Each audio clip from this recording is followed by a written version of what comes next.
Good morning. This morning I wanted to share with you for 2 Samuel 7:18.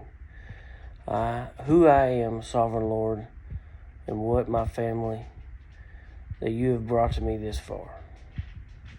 I recently felt a strong presence of God's hand on my heart concerning neglect, specifically neglected myself and neglect of Him.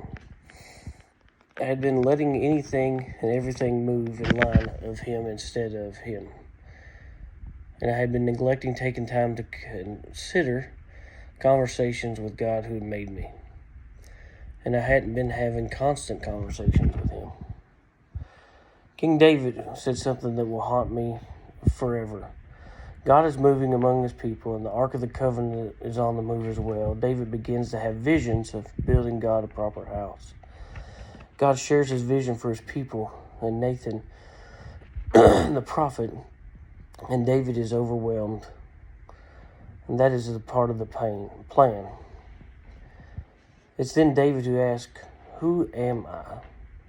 A question that shows the king's astonishment that God would desire a man like him.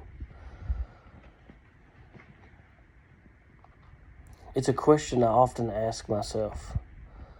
We live in a world that's upside down wisdom, and it's easy to think that something would be so important it gets priority over daily conversations with God.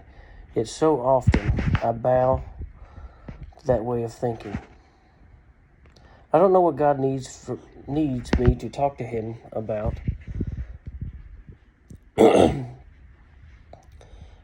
He's not in need of anything, but for some reason He made me part of His plan because of His wonderful, unexplainable love for me. He wants me to talk with Him because He knows that my every life depends on it. I just can't afford to neglect the time that He wants me to spend with Him. Today I want you to think about that neglect. Are you neglecting Him? Are you neglecting your time with Him? I know in my own walk, in times I get busy, or so I think, that I don't always try to make time to speak with Him like I should. So today I want you to think about that and try to make time and not neglect your conversations with God.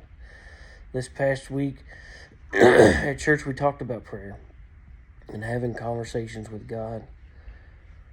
But I want you to think about that as well as, are you neglecting your time with God? Are you neglecting having those conversations that you need to have with Him? So today, spend some time and ask God to open up an opportunity for you to pray and have a conversation with Him.